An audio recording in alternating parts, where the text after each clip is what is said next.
कई मामलों में जब कोई व्यक्ति लापता हो जाता है तो वे टेक्स्ट मैसेज का जवाब देना बंद कर देते हैं। सबसे पहले दिखने वाले संकेतों में से एक होता है। लेकिन जो आखिरी टेक्स्ट उन्होंने भेजा था वो उनकी गुमशुदगी के बारे में अहम सुराग दे सकता है या फिर रहस्य को और गहरा भी कर सकता है। नंबर 10। शिवा चौहान को 1 मई 2014 की रात के बाद से किसी ने देखा या सुना नहीं है। जांच में कुछ सुराग मिलने के बावजूद उसका कोई पता नहीं चला है और उसके मामले में किसी आपराधिक कृत्य की आशंका जताई जा रही है। शिवा 27 वर्षीय भारतीय नागरिक थे जो ऑस्ट्रेलिया में रह रहे थे जब वो लापता हुए। वह 4 साल पहले पढ़ाई के लिए इस देश आए थे, फैमिली को पंजाब में छोड़कर। वह परिवार से जुड़े रहते, नियमित फोन करते और भाई बहनों या माता पिता से ज्यादा समय तक बिना बात किए रहना उनके लिए असामान्य था। शिवा की सगाई एक ऑस्ट्रेलियाई अफगानी महिला से हो चुकी थी। उनका रिश्ता मजबूत था और गायब होने का कोई कारण नहीं था। आखिरी बार किसी ने उन्हें देखा था या उनसे कोई संपर्क हुआ था 1 मई की रात को। वह दोस्त की ब्रेड कंपनी के लिए डिलीवरी करते थे जिसमें रात भर मेलबर्न में वैन चलानी पड़ती थी। उन्होंने रात 11:30 बजे अपने बॉस को टेक्स्ट भेजा था। उस संदेश की सामग्री सार्वजनिक नहीं हुई, लेकिन उसमें कोई चिंता नहीं थी। करीब 1 घंटे बाद शिवा को डैंडेनोंग साउथ की साउथ पार्क रोड स्थित बेकरी में देखा गया। ये उनकी आखिरी पुष्टि की गई झलक थी। अगली सुबह बॉस ने देखा कि वह अपने रूट की ज्यादातर डिलीवरी पूरी नहीं कर पाया था। दोस्तों ने यह भी पता लगाया कि शिवा उस दोपहर बाद जिस अपॉइंटमेंट पर जाना था वहां नहीं पहुंचे थे। ये उनके स्वभाव के खिलाफ था और शिवा को अधिकारियों के पास गुमशुदा होने की रिपोर्ट दर्ज कराई गई। उस दोपहर कीसबरो के हट्टन रोड पर वैन को ढूंढने में ज्यादा समय नहीं लगा, वह वही पार्क मिली। ये जगह शिवा को आखिरी बार देखे जाने वाले स्थान से सिर्फ 15 मिनट की दूरी पर थी। उसका बटुआ और पहचान पत्र वाहन में ही छूट गए थे। वैन वहां कम से कम सुबह 5:30 बजे से खड़ी थी, जबकि एक संभावित गवाह ने कहा कि उसने उसे सुबह 3:30 बजे देखा था। जांचकर्ताओं को मौके पर संघर्ष के निशान नहीं मिले। यह संकेत है कि शिवा ने अपनी इच्छा से जगह छोड़ी। अगर इस मामले में आपराधिक संलिप्तता थी तो संभवतः शिवा को किसी ऐसे व्यक्ति ने ले जाया था जिससे वह जानता था। कई साल जांच के बाद पुलिस को जानकारी मिली कि शिवा को फिलिप आइलैंड ले जाया गया था। अपहरण में एक चुराई गई टोयोटा कैमरी का कथित तौर पर इस्तेमाल हुआ। फिलिप आइलैंड पर व्यापक खोजबीन की गई, लेकिन न तो शिवा का कोई सुराग मिला और न ही कोई ऐसा संकेत मिला जिससे यह पता चल सके कि क्या हुआ था। वह कार भी कभी नहीं मिली। शुरुआती रिपोर्टों में शिवा के कुछ दोस्तों को जांच के दायरे में माना गया, लेकिन कारण नहीं बताया गया। 10 साल से भी ज्यादा समय बीत जाने के बाद भी इस मामले में हाल ही में बहुत कम अपडेट आई है और उसके परिवार को अब भी उम्मीद है कि उन्हें जवाब मिलेंगे और शिवा को घर वापस ला पाएंगे। शिवा की लंबाई लगभग 177 सेंटीमीटर बताई जाती है। उनका रंग सांवला है, शरीर पतला है और बाल काले और सीधे हैं। टिप में बताई गई कार 2006 मॉडल की मरून टोयोटा कैमरी थी, जिसका रजिस्ट्रेशन नंबर ULO 972 था। नंबर 9। मई 2008 में एलेना जागारोवा रहस्यमय परिस्थितियों में गायब हो गई थी। 18 साल से भी ज्यादा समय बाद उनके परिवार और दोस्त अब भी यह पता लगाने के करीब नहीं हैं कि उनके साथ क्या हुआ था।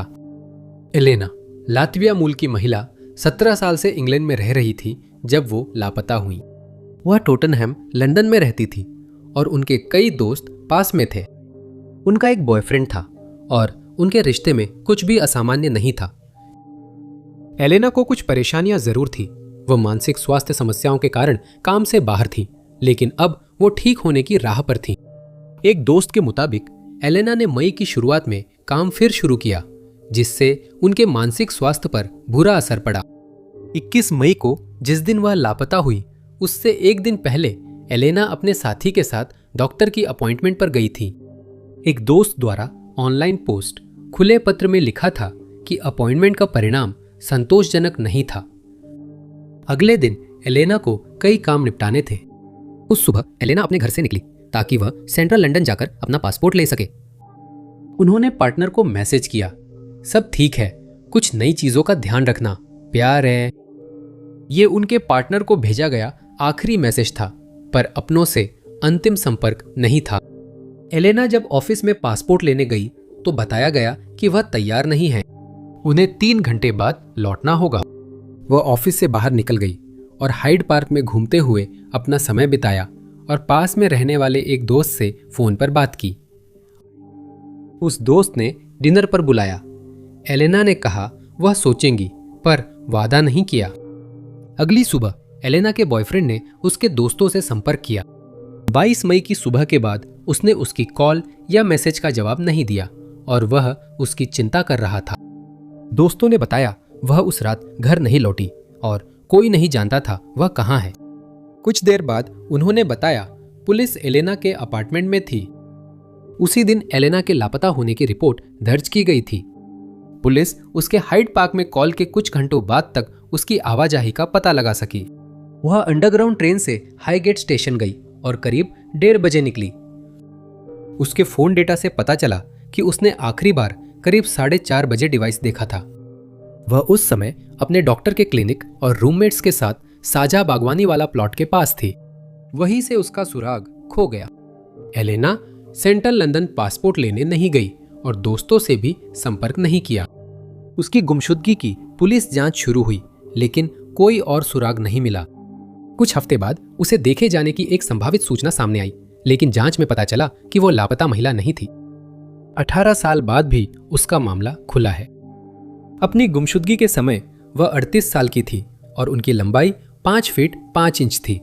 उनके कंधे तक लंबे सुनहरे बाल थे। अगर किसी के पास जानकारी हो तो वह मिसिंग पीपल चैरिटी को 116000 पर संपर्क करे। नंबर 8। एशली विलियम्स हर दिन अपने पिता से संपर्क में रहती थी। अगस्त 2025 में पहली बार ऐसा होने पर उसके माता पिता को तुरंत समझ आ गया कि कुछ गलत है। दुर्भाग्य से हालचाल जानने के लिए की गई पुलिस जांच ने जवाबों से ज्यादा सवाल खड़े कर दिए। एशली 28 साल की थी और गुमशुदगी के समय लॉस एंजलिस में रह रही थी। वह ओहायो में अपने परिवार के साथ पली बढ़ी। 2022 में उसके पिता की नई नौकरी के कारण परिवार जॉर्जिया चला गया। हालांकि एशली उनके साथ नहीं गई, वह LA चली गई। दूरी के बावजूद एशली ने परिवार से जुड़े रहने की कोशिश की। वो हर दिन अपने पापा से बात करती थी। जितना सबको पता था वो उन्हें अपनी नई जिंदगी के बारे में बताती रहती थी। वो रिटेल की नौकरियां कर रही थी और साइड बिजनेस के तौर पर बालों की चोटी बना रही थी। लेकिन एशली का सपना एक टीचर बनने का था। वह अपने खाली समय में मंदरिन सीख रही थी और इंग्लिश को दूसरी भाषा के रूप में पढ़ाना चाहती थी। 29 अगस्त को एशली ने पिता को पैसे भेजने का मैसेज किया। उन्होंने पैसे भेज दिए, लेकिन किसी कारणवश एशली ने उन्हें कभी स्वीकार नहीं किया। अगले दिन उसकी कोई खबर नहीं थी। उसने पैसे नहीं लिए और अब उसके माता पिता भी संपर्क में नहीं थे। उन्होंने लॉस एंजलिस पुलिस से कुशलक्षेम जांच की मांग की। आखिरी जानकारी के अनुसार एशली क्रॉफर्ड स्ट्रीट के 3800 ब्लॉक के एक घर के कमरे में रह रही थी। मौजूद लोगों ने पुलिस को बताया कि वह जुलाई से वहां नहीं थी। यह सुनने के बाद एशली के माता पिता को लगा कि कुछ गंभीर गड़बड़ है और वे अपनी बेटी को ढूंढने के लिए देश के दूसरे छोर से उड़कर आए। उन्होंने रहस्य जानने के लिए निजी जासूस रखा। पुष्टि हुई कि एशली कई महीनों से क्रॉफर्ड स्ट्रीट के घर में नहीं थी। अगर वे इसका कारण जान भी पाए तो वह बात सार्वजनिक नहीं की गई थी। उन्होंने एशली के फोन पर कॉल लॉग देखा, जिसमें दिखा कि उसने डाउनटाउन LA के मिडनाइट मिशन बेघर आश्रय से संपर्क किया था। माता पिता और निजी जासूस एशली की तलाश में उस आश्रय स्थल गए। वहां उसकी कोई निशानी नहीं मिली। हालांकि यह साफ नहीं है कि एशली कभी उस आश्रय स्थल पर गई ही नहीं थी या फिर वह अपने माता पिता के पहुंचने से पहले ही वहां से चली गई थी। उसके परिवार के अनुसार उन्होंने हमेशा यह सुनिश्चित किया था कि उनके बच्चों को यह पता हो कि अगर वे किसी मुसीबत में हो तो उन्हें आर्थिक रूप से समर्थन मिलेगा। उसके पिता ने बिना परेशानी पैसे भेजे थे। अगर उन्हें एशली की स्थिति पता होती तो वे और मदद करते। शुरुआती अपीलों के बाद मामले में कम अपडेट आई है और एशली अभी भी लापता है। उनका वर्णन एक अश्वेत महिला के रूप में किया गया है, जिनके काले बाल, भूरी आंखें, लंबाई 5 फुट 6 इंच और वजन करीब 150 पाउंड है। उन्हें पामेला यास्मीना मार्टिनेज हेल भी कहा जाता है। इस मामले में किसी के पास भी कोई जानकारी हो तो वह लॉस एंजलिस पुलिस विभाग की लापता व्यक्ति इकाई से 213-996-1800 पर संपर्क कर सकता है। नंबर 7। 9 अगस्त 2024 को क्रिश लेगुइजामो के परिवार को एक टेक्स्ट मैसेज मिला जिसमें कहा गया था कि वह मेक्सिको सुरक्षित पहुंच गई है। ये उनके साथ उनका आखिरी संपर्क था और आज भी उनका ठिकाना अज्ञात है। क्रिश 51 साल की थी और डेस मोइन्स आयोवा की रहने वाली मां थी। गायब होने से पहले मेक्सिको पहुंची थी। उनके परिवार के अनुसार वे पहले भी कई बार मेक्सिको आ जा चुके थे। अमेरिकी अधिकारियों ने जिस मेक्सिकन क्षेत्र में क्रिस जा रही थी उस क्षेत्र के बारे में यात्रा परामर्श जारी किया था, लेकिन परिवार को लगता है कि उन्हें पता नहीं था। किसी को भी उम्मीद नहीं थी कि दक्षिण की ये हालिया यात्रा बाकी से अलग होगी। ये यात्रा परिवार के सदस्य की मदद के लिए थी।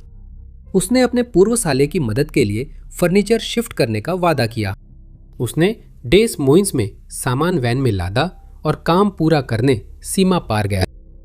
ये एक छोटी यात्रा थी। क्रिश 10 अगस्त को अमेरिका लौटने वाले थे। उसके परिवार ने जल्दी समझ लिया कि वह लापता है। उसके बेटे ने अमेरिका लौटने वाले दिन ही अमेरिकी अधिकारियों को उसकी गुमशुदगी की रिपोर्ट दी। आखिरी निश्चित समय सुबह 11:00 बजे था, पिछले दिन जब वह हिडाल्गो इंटरनेशनल ब्रिज पार कर रही थी। उनके जाने और आखिरी बार देखे जाने का सही समय अज्ञात है। मेक्सिकन मीडिया साइट्स पर शुरुआती रिपोर्टों में कहा गया कि उन्हें लापता व्यक्ति के रूप में देखा जा रहा था और खोज अभियान चलाए गए थे, लेकिन क्रिस का कोई सुराग नहीं मिला। लेकिन उन्होंने यह स्वीकार किया कि इस मामले में आपराधिक हरकत की आशंका हो सकती है। जिस क्षेत्र में क्रिस गए थे वहां अपहरण और गिरोह हिंसा की घटनाएं असामान्य नहीं हैं। सिर्फ 1 साल पहले 4 अमेरिकी पर्यटकों का अपहरण एक गिरोह ने किया था। उस मामले में लापता लोगों को सिर्फ 1 हफ्ते बाद ही ढूंढ लिया गया था, लेकिन उनमें से 2 लोगों की पहले ही जान जा चुकी थी। क्रिश के बेटे ने उनकी गुमशुदगी की खबर सोशल मीडिया पर साझा की और उनके गायब होने के 1 हफ्ते से भी कम समय में ऐसा लगा कि परिवार को इस बात की पुष्टि मिल गई थी कि ये एक अपहरण था। उन्हें क्रिस की सुरक्षित वापसी के बदले पैसे मांगने वाले डरावने मैसेज मिले। उन संदेशों में एक महिला की तस्वीरें थी, लेकिन यह पता नहीं चल सका कि वह क्रिस थी या नहीं और उनकी पुष्टि भी नहीं हुई। संदेश से रहस्य नहीं सुलझा। 2 साल बाद भी क्रिस गायब है। परिवार के मुताबिक क्रिस के पूर्व साले ने अधिकारियों से सहयोग नहीं किया। उनके परिवार ने इस रहस्य की तह तक पहुंचने के लिए एक निजी जासूस को नियुक्त किया है। दुर्भाग्यवश जानकारी के लिए अपील के 6 महीने बाद भी क्रिश के मामले में बहुत कम अपडेट आया। क्रिश की लंबाई 5 फुट 3 इंच और वजन 135 पाउंड बताया गया है। उनकी बाल सीधे भूरे रंग के हैं और आंखें भी भूरे रंग की हैं। Iowa missing person information clearing house ने लोगों से अपील की है कि अगर उन्होंने उन्हें देखा है तो गाड़ी का नंबर और स्थान जैसी जानकारी इकट्ठा कर अधिकारियों को रिपोर्ट करे, खुद कोई कार्रवाई न करे। मैक्सिको में जानकारी होने पर आपातकालीन नंबर पर अधिकारियों से संपर्क करें। आयोवा लापता व्यक्ति सूचना केंद्र से 5-1572-56036 पर संपर्क किया जा सकता है। नंबर 6। टॉनी शैंक्स ने जो आखिरी टेक्स्ट मैसेज भेजे थे उनमें से एक में उन्होंने अपनी दोस्त से कहा था कि वो उनके बॉयफ्रेंड का नाम याद रखें अगर कभी उनके साथ कुछ हो जाए तो।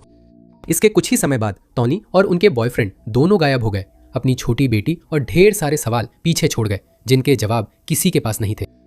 टॉनी गुमशुदगी के वक्त मेक्सिको में रहने वाली 32 वर्षीय ऑस्ट्रेलियाई महिला थीं। टॉनी ने अपनी जिंदगी का बड़ा हिस्सा यात्रा करते हुए बिताया था और बेटी के जन्म के बाद वह मेक्सिको में बस गई थी। गुमशुदगी के वक्त टॉनी ऑस्ट्रेलिया लौटने की कोशिश कर रही थी। उन्होंने अपनी बेटी के साथ जून में घर लौटने के लिए टिकट बुक कर ली थी, जो कई महीने पहले से ही योजना बनाई गई थी। कुछ देरी हुई थी, खासकर कोविड-19 यात्रा प्रतिबंधों के कारण, लेकिन सबसे बड़ी देरी में से एक टॉनी के बॉयफ्रेंड जॉर्ज लुइस अग्विरे अस्तुदिल्लो की वजह से हुई थी। इस जोड़े का रिश्ता मुश्किलों भरा था और कुछ स्रोतों के मुताबिक गायब होने के वक्त वे साथ नहीं थे। अस्तुदिल्लो ने आखिरकार अपनी बेटी को ऑस्ट्रेलियाई नागरिकता दिलाने और टॉनी को उसे उनके बिना देश से बाहर ले जाने की सहमति दे दी थी। तनाव के बावजूद उन्होंने परिवार संग अंतिम छुट्टी मनाने का निर्णय लिया। मई की शुरुआत में वे कंकून गए। टॉनी ने ऑस्ट्रेलिया में परिवार और दोस्तों को तस्वीरें और एक दोस्त को डरावना मैसेज भेजा। उस मैसेज में था, मुझे पता है ये अजीब लगेगा, लेकिन उसका नाम याद रखना, जॉर्ज लुइस अग्विरे अस्तुदिल्लो। अगर मुझे कुछ हो जाए तो उसके पीछे जाना। ऐसा नहीं है कि कुछ होगा, लेकिन मैं बस इसे एक बैकअप के तौर पर रखना चाहती हूँ। 2 मई को टोनी अस्तुदिल्लो और उनका बच्चा कंकून के एक होटल से निकलते हुए और मेरिडा वापस जाने के लिए अपनी यात्रा शुरू करते हुए देखे गए। रास्ते में वे एक टोल रोड पर पुलिस चेक पॉइंट से गुजरे। 8 घंटे बाद कंकून में उस जोड़े की बेटी चर्च के बाहर अकेली मिली। लड़की की तस्वीरें सोशल मीडिया पर आईं। अधिकारी उसकी पहचान कर रहे थे। टोनी के परिवार ने तुरंत समझ लिया कि कुछ गलत है। ना तो तानी और ना ही अस्तुडिलो आसपास के इलाके में कहीं भी मिले। पुलिस ने सोचा वे किसी समय जरूर वापस आए होंगे। बच्ची को पुलिस चेक पॉइंट पर कार में देखा गया था, तो ऐसा नहीं था कि उन्होंने उसे बस पीछे छोड़ दिया हो। लेकिन दोनों वयस्कों को 8 घंटे पहले निकलने के बाद से किसी भी सीसीटीवी में नहीं देखा गया था। आखिरकार पुलिस ने वाहन को पुएर्तो मोरेलोस शहर में जला हुआ पाया। नंबर प्लेट्स और सीरियल नंबर हटाए गए थे, लेकिन उनकी छाया से साबित हुआ कि ये वही परिवार की कार थी। तानी के परिवार को तुरंत किसी आपराधिक वारदात की आशंका हुई। अस्तुडिल्लो एक खतरनाक व्यक्ति था जो अवैध पदार्थों और धोखाधड़ी से जुड़ा था। उसे पहले भी बॉडीगार्ड की जरूरत लगी थी। पुलिस ने माना कि अस्तुडिल्लो ने तानी के साथ कुछ किया हो सकता है, लेकिन यह भी संभव था कि अस्तुडिल्लो के किसी दुश्मन ने दोनों पर हमला किया हो। दोनों को अधिकारियों द्वारा लापता लोगों के रूप में सूचीबद्ध किया गया था। मामले में कुछ ही सुराग मिले हैं। तानी और अस्तुडिल्लो अब भी लापता हैं। तानी की लंबाई 1.65 मीटर और वजन 65 किलोग्राम बताया गया है। उसकी नीली आंखें और लाल बाल थे और उसके दाहिने पैर पर एक टैटू था। जिसके पास भी कोई जानकारी हो वह स्थानीय पुलिस से संपर्क करे। नंबर 5। अप्रैल 2026 में शेन ग्राहम अपने कार्यस्थल से चला गया और बिना किसी सुराग के गायब हो गया। गायब होने के बाद उसे कुछ बार देखे जाने की खबरें मिली, पर कुछ भी साबित नहीं हुआ। लापता होने के समय शेन 26 साल का था और इंग्लैंड के लंकाशायर में अकेला अपार्टमेंट में रहता था। वह एक आर्टिफिशियल घास कंपनी में लैंडस्केपर के रूप में काम करता था और उसकी जिंदगी में कुछ भी असामान्य नहीं लग रहा था। वह पहले मानसिक स्वास्थ्य समस्याओं से जूझा था, लेकिन उसके परिवार के अनुसार लापता होने के वक्त उसकी हालत अच्छी थी। उसे आखिरी बार 29 अप्रैल 2016 को देखा गया था। उस सुबह करीब 10:40 बजे उसने अपने बॉस को आखिरी मैसेज भेजा था। उस संदेश की सामग्री कभी सार्वजनिक नहीं हुई, पर लगता है तब किसी को चिंता नहीं हुई। शेन को उस दिन लिथम सेंट एन्स में एक प्रॉपर्टी पर काम करना था। यह इलाका तट पर है और समुद्र तट या पास के ब्लैकपूल घूमने आने वाले पर्यटकों में लोकप्रिय है।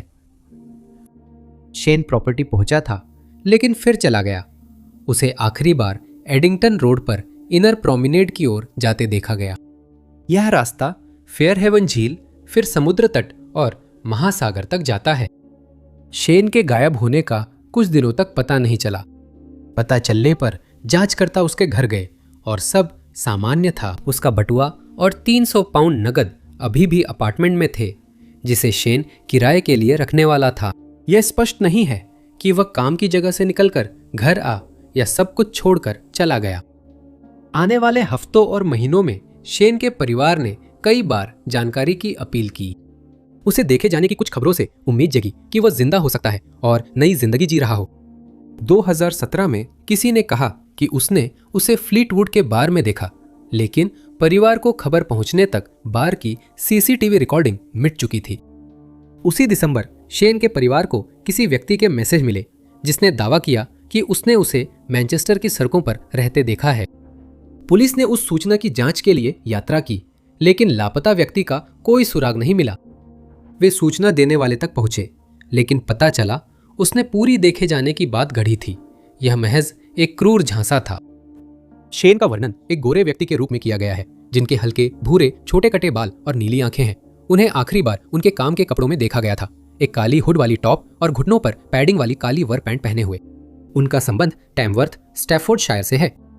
यदि किसी के पास जानकारी हो तो वे पुलिस को 101 या क्राइम स्टॉपर्स को 0800 00 555 111 पर संपर्क करें। नंबर 4। 22 मार्च 2026 की सुबह के शुरुआती घंटों में ब्रेंडावन सलाजार ने अपने एक दोस्त को टेक्स्ट मैसेज भेजकर लिफ्ट मांगी। कुछ मिनट बाद दोस्त तय मुलाकात की जगह पर पहुंचा, लेकिन ब्रेंडावन नहीं दिखा। तब से उसकी कोई खबर नहीं है। ब्रेंडावन 21 साल का था और कैलिफोर्निया के क्रेसेंट सिटी में रहता था। वह यूरोक पालिकला जनजाति का पंजीकृत नागरिक है और उसकी परंपराओं में सक्रिय था। उसके चचेरे भाई के अनुसार जो पालिकला जनजाति का अध्यक्ष है, उसे पारंपरिक उपचार में रुचि थी और वह अनुष्ठानिक नृत्यों में भाग लेता था। वो क्रेसेंट सिटी में रूममेट के साथ रहता था, लेकिन गायब होने के वक्त क्लैमथ में कुछ दिनों से मां के साथ रह रहा था। 21 मार्च की शाम उसने कुछ लोगों के साथ कंट्री क्लब बार और ग्रिल जाने का फैसला किया। बार क्लेमथ नदी के पास है और पास के कैंपग्राउंड से नदी तक आसानी से पहुंचा जा सकता है। यूरोक ट्राइबल पुलिस के मुताबिक 22 मार्च को सुबह 2 बजे ब्रेंडावन ने एक अधिकारी का ध्यान खींचा। वो शराब पी रहा था और नशे में था। मौके पर मौजूद अधिकारी ने बताया कि ब्रेंडावन आक्रामक होने लगा था और स्थिति ऐसी हो गई थी कि अधिकारी या तो उसे सार्वजनिक स्थान पर नशे में होने के आरोप में गिरफ्तार करने वाले थे या फिर उसे घर छोड़ने वाले थे। कोई भी कार्रवाई करने से पहले ब्रेंडावन वहां से भाग गया। वह पैदल ही US 101 पार करते हुए नदी की दिशा में भाग गया। पुलिस अधिकारी ने देखा कि बार कूदते समय उसकी स्वेटशर्ट फंस गई, इसलिए वह उसे वहीं छोड़ गया, जिसे बाद में सबूत के तौर पर लिया गया। रात 2 बजे 20 मिनट ब्रेंडावन ने घर लौटने का फैसला किया और दोस्त को नदी के पास बोट लॉन्च पर लेने आने का मैसेज भेजा। दोस्त को पहुंचने में ज्यादा समय नहीं लगा, लेकिन जब तक वह वहां पहुंचे वहां कोई नहीं था। अगली सुबह ब्रेंडावन के न लौटने पर उसकी गुमशुदगी की रिपोर्ट पुलिस में दर्ज हुई। कैलिफोर्निया हाईवे पेट्रोल ने डेल नॉर्थ काउंटी शेरिफ कार्यालय के लिए फेदर अलर्ट जारी किया। तलाश में 2 स्थान थे, एक जहां ब्रेंडावन को बाढ़ फांते देखा गया और दूसरा बोट लॉन्च जहां उसके दोस्त को भेजा गया। ब्रेंडावन उस रास्ते में कहीं भी मुसीबत में पड़ सकता था। तलाशी का दायरा बड़ा था और पानी के नीचे इलाका होने से मुश्किल बढ़ी। उसके परिवार के अनुसार उसे पानी से डर लगता था और ये संभावना नहीं है कि वह अपनी मर्जी से उसमें गया होगा। नदी इतनी तेज और खतरनाक थी कि होश में लोग भी डरते। खोज में नावों और सोनार वाले पानी के नीचे चलने वाले ड्रोन का इस्तेमाल किया गया, लेकिन कुछ भी पता नहीं चला। परिवार ने जानकारी के लिए अपील की है और ब्रेंडावन की सुरक्षित वापसी या उसके ठिकाने के बारे में जानकारी देने वाले को जनजाति की ओर से $10,000 का इनाम दिया जा रहा है। उनका वर्णन 5 फुट 7 इंच लंबा और 145 पाउंड वजन के रूप में किया गया है। उनके बाल छोटे और गहरे भूरे रंग के हैं और उनके ऊपरी आगे के दांतों के बीच में थोड़ा सा गैप है। उन्हें आखिरी बार सफेद टी शर्ट, काले जॉगर और सफेद नाइकी जूतों में देखा गया था। उनके दोनों हाथों और कलाई पर टैटू हैं, जिनमें पारंपरिक जनजातीय दोस्ती डिजाइन शामिल है। जिसके पास भी कोई जानकारी हो वह यूरोक जनजातीय पुलिस से 707-237-5702 पर संपर्क कर सकता है। नंबर 3। 1 साल पहले जेना कोरिविनुक की मां को बेटी से अजीब संदेश मिला। ये आखिरी बार था जब किसी ने उससे सुना और एक रहस्य शुरू हुआ जो आज तक नहीं सुलझा। जेना अपनी गुमशुदगी के समय जुलाई 2025 में 38 साल की थी। उसका आखिरी पता हॉलैंडेल बीच, कैलिफोर्निया था, जहां उसके नाम से व्यवसाय पंजीकृत था, लेकिन जेना वहां नहीं रह रही थी। वह पूरे अमेरिका में वैन में रहकर अकेले यात्रा पर गई थी। वह अक्सर अपनी जीप ग्रैंड चेरोकी से छोटी काली ग्रे कैंपिंग यूनिट खींचता दिखता था। इस अधिक घुमंतू जीवन शैली में रहते हुए जेना अपने दोस्तों और परिवार से सोशल मीडिया के जरिए संपर्क में रहती थी। वह फेसबुक और टिकटॉक जैसी साइटों पर बहुत सक्रिय थी, खासकर एंजल वोलनाया नाम से। इसी नाम से उसने न्यू एज आध्यात्मिकता, पुनर्जन्म और दुनिया के अंत पर किताब छापी थी। उसकी सोशल मीडिया पोस्टों में उसके गायब होने से पहले प्रलय और दुनिया के अंत का जिक्र आया था। अपनी मां को आखिरी संदेश से एक दिन पहले उसने बाइबल पढ़ते हुए वीडियो पोस्ट किया था। उसकी पोस्ट में लिखा था, कोई रास्ता नहीं, सजा आने वाली है, रैप्चर आने वाला है, ये धरती पर है, बस कुछ साल बचे हैं। मैं एक भविष्यवक्ता हूं। एक और वीडियो में वह एक चर्च में दिखाई दी जहां उसके पास आपातकालीन सामान जैसा कुछ दिख रहा था, जिसमें एक गैस मास्क भी शामिल था। संदेश में लिखा था कि उसने सब कुछ छोड़ दिया है और अब 3 साल में मसीह विरोधी लौटेगा। सोशल मीडिया पोस्ट खुद में ही चिंता का कारण थी, भले ही अगले दिन उसकी मां को भेजा आखिरी संदेश न होता।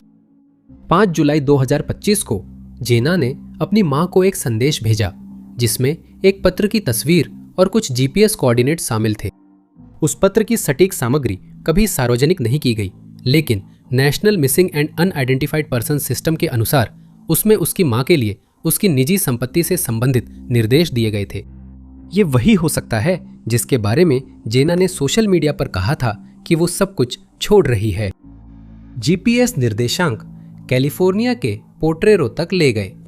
जेना का आखिरी संदेश भेजने के कुछ दिन बाद उसकी जीप और कैंपर ट्रेलर निर्देशांक के पास लावारिस हालत में मिले। पोर्ट्रेरो सैन डिएगो काउंटी में स्थित एक बस्ती है जिसमें 650 से भी कम लोग रहते हैं। ये मेक्सिको सीमा से कुछ मील दूर है। जेना के दोस्तों और परिवार ने उसके लापता होने की रिपोर्ट थोड़ी ही देर बाद कर दी, जब उनका उससे संपर्क टूट गया। मीडिया ने इस गुमशुदगी पर खास ध्यान कुछ महीने बाद दिया, जब कानून प्रवर्तन एजेंसियों ने जागरूकता बढ़ाने की कोशिश की। उस समय यह पता लगाना संभव नहीं था कि गाना अपनी मर्जी से गायब हुई थी या इस मामले में किसी आपराधिक हरकत का हाथ था। पुलिस तय नहीं कर पाई थी कि वह मेक्सिको सीमा पार कर गई या नहीं, और जानकारी के लिए स्पेनिश में अपीलें जारी की गईं। मीडिया ध्यान के बाद मामले में कोई अपडेट नहीं आया, लेकिन गाना की गुमशुदगी अभी भी नामस पर दर्ज है। उनका कद 5 फुट 5 इंच और वजन लगभग 100 पाउंड है। गुमशुदगी के वक्त बाल सुनहरे थे, लेकिन अधिकारियों ने कहा वे विग भी पहन सकती हैं। उनके हाथों और बाजुओं पर कई टैटू हैं, और इस मामले में किसी के पास कोई जानकारी हो तो वह सैन डिएगो काउंटी शेरिफ कार्यालय से 858 868 3200 पर संपर्क कर सकता है।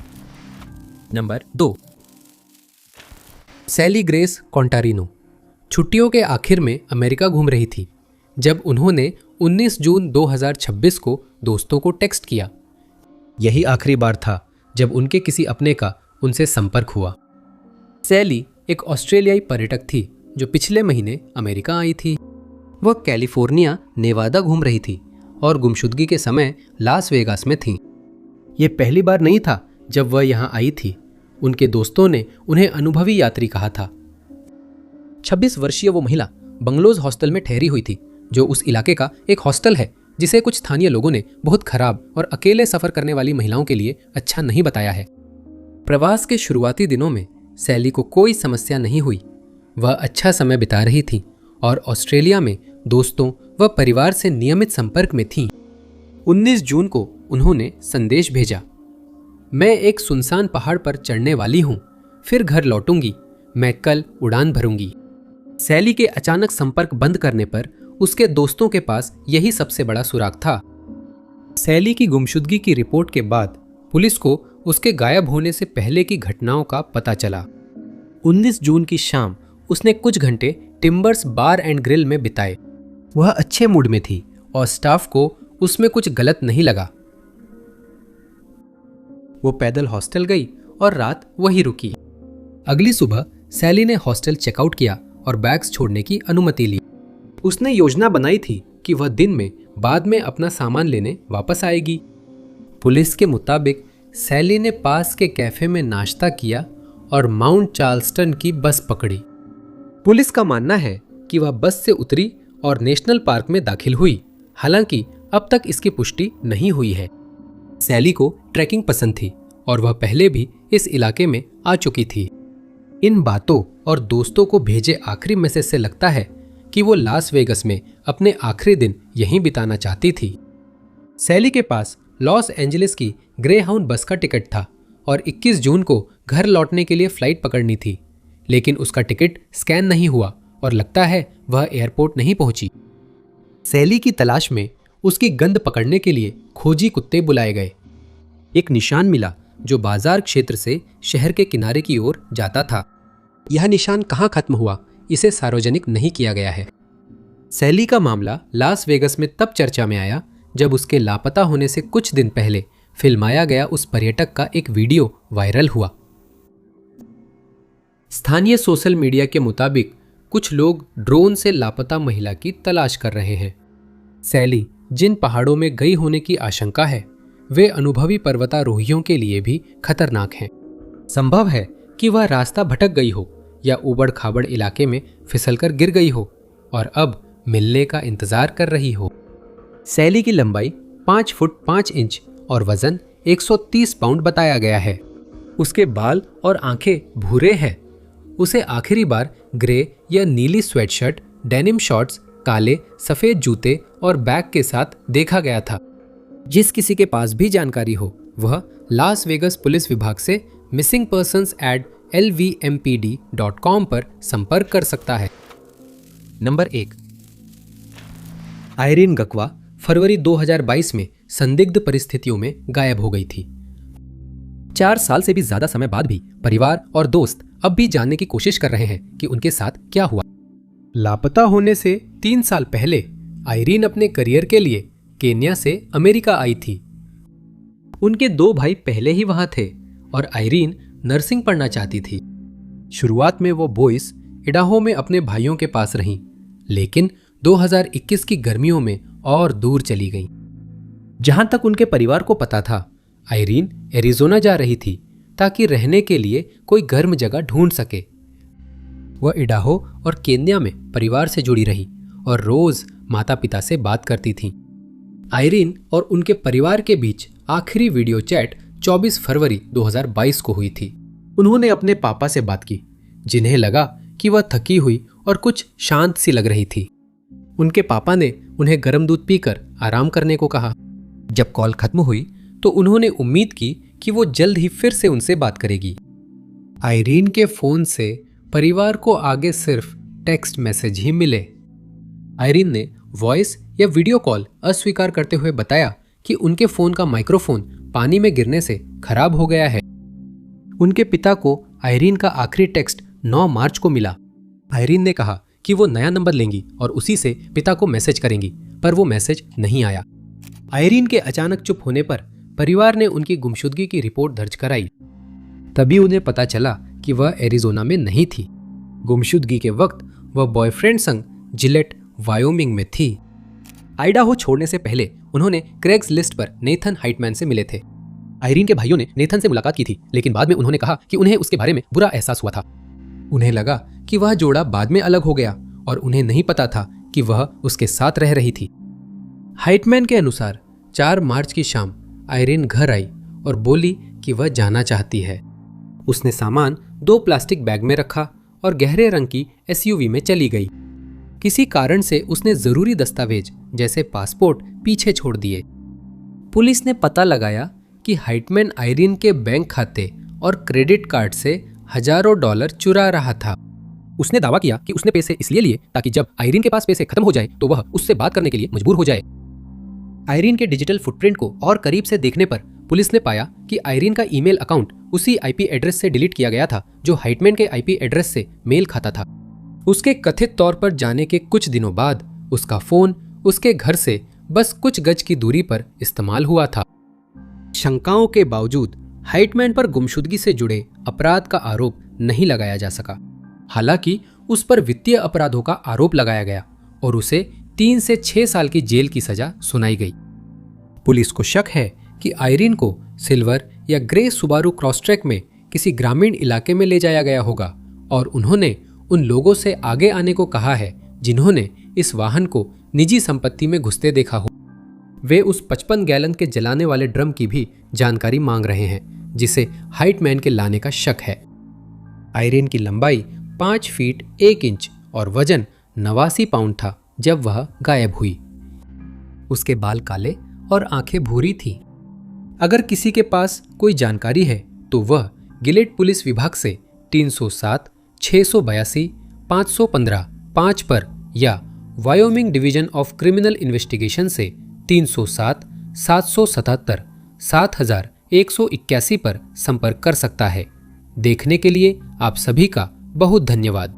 अगर आपको ये वीडियो पसंद आया हो तो जरूर उस लाइक बटन को दबाएं, सब्सक्राइब करें और नोटिफिकेशन बेल दबाएं ताकि सभी नए वीडियो की जानकारी मिले। मेरा नाम टॉप 5 अननोन्स है। आपसे अगले वीडियो में मिलूंगा।